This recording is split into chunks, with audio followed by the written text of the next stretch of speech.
Que a graça e a paz do nosso Senhor e Salvador Jesus Cristo seja sobre a sua vida, meu irmão e minha irmã, que me assistem aqui nessa manhã, tarde ou noite, dependendo do horário que você vai estar assistindo esse vídeo. Como você pode notar, eu estou hoje em um ambiente totalmente diferente do que nós estamos acostumados, mas suporte aí a dificuldade do cenário diferente, a dificuldade da imagem diferente e também suporte a qualidade do áudio, pois mesmo com todas essas dificuldades eu tenho certeza que o vídeo de hoje vai edificar muito a sua fé. Você que ama a palavra de Deus, você que gosta de mensagens a respeito do final dos tempos, eu tenho certeza que o vídeo de hoje vai abençoar muito a sua vida. Queridos irmãos, nós estamos vivendo em um período em que a Igreja de Jesus Cristo está sendo preparada para os últimos dias. Você que tem procurado meditar na palavra de Deus, você que tem procurado saber a respeito da verdadeira escatologia, você sabe muito bem que Deus tem levantado alguns servos específicos do Senhor que estão pregando a palavra de Deus, as revelações para os últimos dias de uma maneira fiel. E quando eu falo a respeito da maneira fiel, eu estou falando da verdadeira escatologia que olha para a Bíblia, que conecta o Antigo Testamento com o Novo Testamento, e não essa escatologia baseada na teologia romana, baseada na teologia grega, que são teologias que falam mais a respeito da opinião de alguns teólogos antigos do que propriamente do que está escrito na palavra de Deus. Na verdade, a verdadeira escatologia, ela é baseada na Bíblia e tem o embasamento da igreja, principalmente a igreja do 1º, 2º e 3º século, que é uma igreja que cultivou as revelações dadas aos apóstolos. Basta você ver os escritos de Policarpo e Irineu de Leão, que foram homens discípulos, no caso de Policarpo, discípulo direto do apóstolo João, e Irineu de Leão, que foi um discípulo direto de Policarpo. E se você ler os escritos dos primeiros cristãos, do 1º, do 2º e até o 3º século, você vai ver que eles eram pré-tribulacionistas e acreditavam no reino de Cristo na terra. Não tinha essa escatologia de morar 7 anos nas bodas do Cordeiro, enquanto os judeus sofrem na grande tribulação. E eu preciso que você preste atenção muito bem no vídeo de hoje.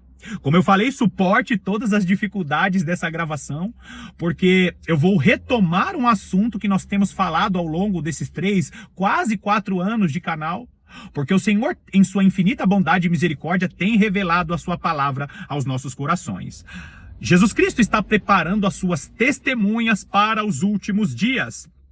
E existe uma palavra profética e escatológica na preparação das 2 testemunhas.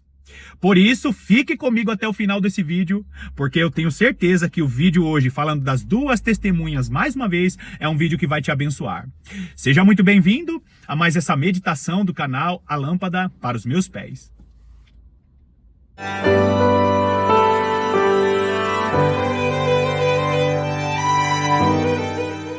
Eu preciso que você esteja atento a 3 características fundamentais para as testemunhas do Senhor que estarão sendo preparadas nos últimos dias.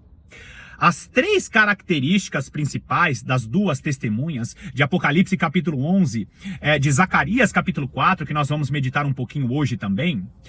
As 3 características são essas. Primeira característica: as testemunhas do Senhor terão vida de oração. Cristão que não ora, cristão que não tem vida de oração particular dentro de sua casa, não fará parte das testemunhas que estarão profetizando nos últimos dias. Segunda característica: cristãos que não meditam de maneira profunda na palavra de Deus, não farão parte das testemunhas do Senhor dos últimos dias. Aliás, quando eu falo de meditar de maneira profunda, eu estou replicando apenas o que o nosso Deus deixou em Salmos capítulo 1, quando ele fala a respeito daquele que medita na lei do Senhor, naquele que está conectado com a palavra de Deus, naquele que está como uma árvore plantada junto a rios, junto às águas de rios, de ribeiros. Eu falo a respeito do que está escrito, que o Senhor mencionou para Josué, Josué capítulo 1, quando ele vai dar ali a chamada para Josué, e ele diz: medita no livro dessa lei de dia e de noite, para que seja bem sucedido em tudo que fizerdes. Nós vemos que a meditação da palavra de Deus não é as coisas que estão acontecendo nos dias de hoje. Existem muitos cristãos que assistem devocionais rasos, que assistem palavras motivacionais e já consideram aquilo como uma meditação. Então, essa característica de meditar na palavra de Deus é fundamental para a igreja que vai ser usada com poder e graça, as denominadas testemunhas do Senhor dos últimos dias. E por fim, a terceira característica é a igreja que congrega. Eu sei que existem muitos irmãos que me acompanham aqui no canal e alguns até abandonaram o canal, justamente porque não concordam, porque pensam que vão ficar sentados em suas casas e vão assistir vídeos no YouTube e vão ali congregar em uma única pessoa. Eu não estou dizendo que você precisa sair correndo para entrar em qualquer igreja, que você tem que estar em qualquer igreja, não é isso. Mas você precisa estar conectado com servos do Senhor, pessoas que oram por você, pessoas que louvam ao Senhor com você, porque na comunhão dos santos o Senhor ordena a bênção. Na comunhão dos santos o Senhor derrama sobre aquele grupo de cristãos a mesma autoridade que estava sobre Arão, a autoridade da intercessão, a autoridade de chamar a atenção de Deus para uma causa. Essa revelação eu falei sobre ela em Salmos capítulo 133. Então essas três características das testemunhas dos últimos dias. São testemunhas que oram, que têm vida de oração particular, são testemunhas que meditam na palavra de Deus e testemunhas que congregam. Já falei, congregar significa estar reunido com os irmãos. Se você não congrega ou se você não tem um grupo de cristãos que você se reúne, algumas pessoas que você ora, que você medita na palavra junto, ore ao Senhor para que o Senhor coloque em seu caminho pessoas que busquem a presença de Deus com você. Eu não estou dizendo que se você não estiver congregando, você vai perder a sua salvação, mas provavelmente você vai estar no grupo de cristãos que vão dormir nos últimos dias, porque você não terá o castiçal aceso, a lâmpada do Senhor acesa diante dos seus olhos, porque existem revelações, existem capacitações que o Senhor derramará apenas para cristãos que estão em comunhão com outros cristãos. Agora, quando nós falamos das testemunhas do Senhor para os últimos dias, nós estamos falando a respeito daqueles que estão enxertados na boa oliveira. Vai lá comigo em Romanos capítulo 11. Romanos capítulo 11, nós vamos ler os versículos 17 e 18. Versículo 17 diz assim: se porém alguns dos ramos foram quebrados, e tu, sendo oliveira brava, foste enxertado em meio deles, e te tornaste participante da raiz e da seiva da oliveira. Aqui o apóstolo Paulo está tratando da salvação dos gentios e da inclusão dos gentios no Israel espiritual. Basicamente, o Criador dos céus e da terra, o nosso Deus, ele orquestrou um plano, escolhendo primeiro a nação de Israel, e a partir da nação de Israel, ele traria uma descendência espiritual. Quando Jesus Cristo morre na cruz do Calvário, ele inaugura a ordem superior, né, a ordem sacerdotal, segundo Melquisedeque, que é justamente a igreja, o Israel espiritual, que teria ou que tem uma conexão especial, uma conexão mais profunda na presença de Deus. Nos vídeos anteriores eu falei a respeito disso. A partir da nação de Israel, Deus constituiu um povo para si, e agora existe no meio desse povo o Israel espiritual, que é o Israel que terá uma conexão especial com Deus. Agora, queridos, nós, os gentios, nós fomos enxertados na boa oliveira. O que isso significa? Por causa da morte do nosso Salvador na cruz do Calvário, nós temos o direito de sermos chamados filhos de Deus. Então nós somos enxertados, nós somos encaixados. Se você pesquisar a respeito do enxerto, você vai ver que o enxerto era uma árvore da mesma... era uma árvore de um tipo parecido daquela oliveira, que era encaixado, que era enxertado. E ali existia uma espécie de remendo para conectar um galho de uma árvore ou um ramo de uma árvore em uma árvore principal. Essa árvore principal é a nação de Israel, e Jesus Cristo, morrendo na cruz do Calvário, nos proporcionou essa possibilidade de sermos chamados filho de Deus. Agora, queridos, quando nós fomos enxertados, nós precisamos entender, nós recebemos esse benefício por causa do sacrifício de Jesus na cruz do Calvário. Nós não tínhamos direito. Então o texto está dizendo que nós somos enxertados, que nós somos encaixados. Agora olha só o versículo 18. Não te glories contra os ramos, porém, se te gloriares, sabe que não és tu que sustenta a raiz, mas a raiz a ti.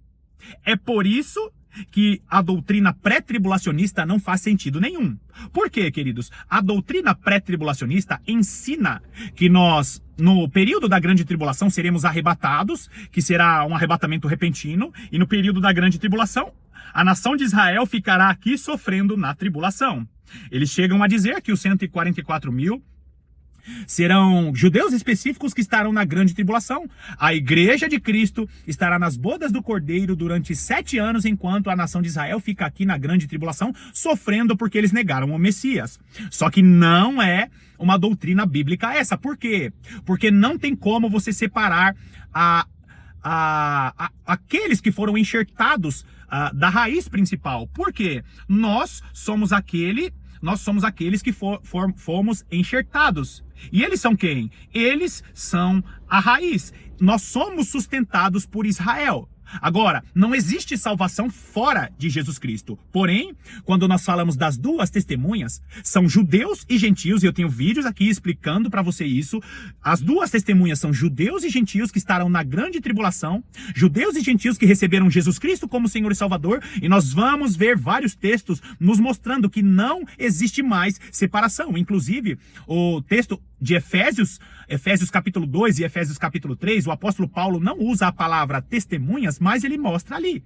Não existe mais separação, não existe mais judeu é uma classe. Existem pessoas que defendem a ideia de que os judeus serão salvos pela antiga aliança, anulando o que Jesus Cristo fez na cruz do Calvário. É por isso que as testemunhas do Senhor vão voltar a defender a salvação de judeus e gentios, porque infelizmente boa parte daqueles que ensinam a doutrina pré-tribulacionista são orgulhosos e soberbos.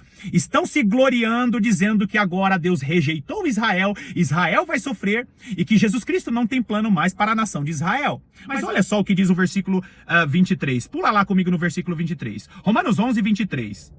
Eles também, se não permanecerem na incredulidade, olha só, se não permanecerem na incredulidade, ou seja, os judeus precisam receber Yeshua, precisam receber Jesus Cristo como Senhor e Salvador. Se eles não permanecerem na incredulidade, serão enxertados, pois Deus é poderoso para os enxertar de novo. Opa! Então eles precisam ser enxertados de novo. Por quê? Porque agora nós vivemos a nova aliança. Nós fazemos parte dessa boa oliveira, só que para continuar fazendo parte dessa boa oliveira, o que é necessário? Receber Jesus Cristo como Senhor e Salvador. Ele é a seiva, Ele é a raiz, Ele é o que sustenta essa oliveira. Olha o versículo 24. Pois, se foste cortado da que por natureza era a oliveira brava, eles foram cortados. Presta atenção. E contra a natureza, enxertado em boa oliveira, quanto mais não serão enxertados na sua própria oliveira aqueles que são ramos naturais. Quem são os ramos naturais? Os judeus. Só que eles precisam ser enxertados novamente nessa oliveira. Só que é mais fácil de enxertar os judeus, queridos. Por quê? Porque é natural para eles tudo isso que tem sido pregado para a igreja. É por isso que quando um judeu se converte a Jesus Cristo, ele olha para a doutrina pré-tribulacionista, ele olha para essa doutrina que deixa o milênio simbólico, sabe? Os preteristas que simbolizam o milênio. Então, quando o judeu se converte, ele olha e diz assim, não faz sentido preterismo, não faz sentido pré-tribulacionismo. Por quê, queridos? Porque não existe duas vindas divididas, as vindas de Jesus, o Messias. Porque quando um judeu se converte, ele olha para Jesus Cristo como Senhor e Salvador e ele conecta tudo que Yeshua revelou, tudo que Jesus Cristo revelou, ele conecta com o Antigo Testamento. Por isso que é natural quando o judeu se converte. Se Jesus Cristo, se o nosso Deus não tivesse cegado o entendimento dos judeus, nós não teríamos chance. Porque a maior parte dos cristãos hoje acreditam em uma escatologia que não é uma escatologia bíblica. Para aqueles que entendem que Jesus Cristo é Senhor e Salvador, e que gosta da escatologia, da verdadeira revelação para os últimos dias, você precisa conectar o Antigo Testamento com o Novo Testamento. Agora, aqueles que foram enxertados, que são gentios, precisam estar em conexão com aqueles que recebem Jesus Cristo como Senhor e Salvador e são ramos naturais. Meus amados irmãos, não existe igreja de Jesus Cristo que não congrega. Eu já falei, você não precisa sair correndo para uma igreja tradicional. Nós sabemos que a maior parte das igrejas são igrejas corrompidas, ou se não são corrompidas, não ensinam a escatologia, porque tem muitos irmãos que não querem congregar, dizendo, a igreja já se entregou para o sistema. E quando você olha para a igreja, ela apenas não tem a revelação verdadeira sobre a escatologia. Tome bastante cuidado para você não entender que a escatologia verdadeira não foi revelada para alguns. Tome cuidado para você não pensar só porque aquela igreja ela não tem a revelação da escatologia, ela é uma igreja falsa, e não é isso. Às vezes, a igreja é piedosa, verdadeira, mas ela não tem a mesma revelação que você recebeu a respeito dos últimos dias. Você precisa estar conectado com a boa oliveira, e isso significa que você precisa ter cristãos ao seu lado. Agora, olha só que interessante. Você lembra, aqueles que estão há mais tempo aqui já ouviram eu falando a respeito dos Salmos, capítulo 133, a comunhão, a autoridade que estava sobre Arão, que é derramada sobre a igreja.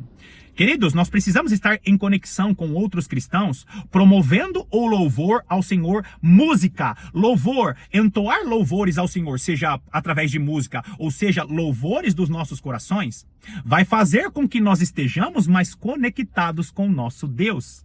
Quando nós falamos de louvores, nós estamos falando a respeito dessa boa oliveira sendo conectada com os louvores a Deus, para que essa boa oliveira ela esteja conectada com o nosso Senhor. Agora, assista ao vídeo que eu gravei em uma cidade, em um momento em que eu estava passeando. Assista esse vídeo aí, e eu, no final do vídeo, o vídeo deve durar uns 2 minutinhos, assista ao vídeo, e eu finalizo o vídeo, eu finalizo essa meditação de hoje após esse vídeo.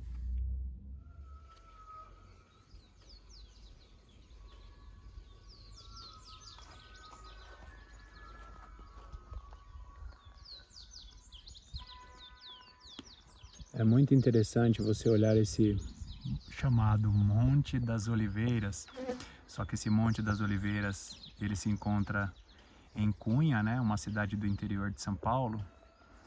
É um lugar onde é cultivado as oliveiras, e essas oliveiras ficam escutando música em meio ao barulho dos animais aqui. Tem uma música que fica tocando de fundo, talvez você não escute no vídeo, mas fica tocando uma música de fundo, porque a música ela faz muito bem para o desenvolvimento e para a produção dos frutos da oliveira. Olha só a música de fundo.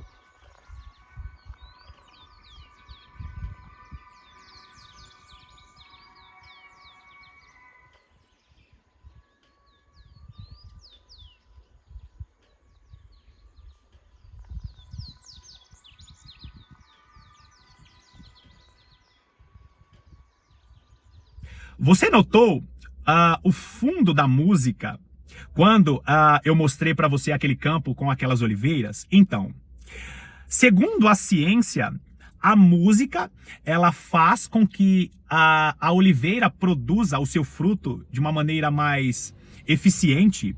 E quando nós falamos da música natural que faz bem à oliveira, nós precisamos ter a consciência que estar em comunhão com os santos, louvando ao nosso Deus em comunhão, congregando com os nossos irmãos, é isso que fará com que nós sejamos um com o nosso Senhor.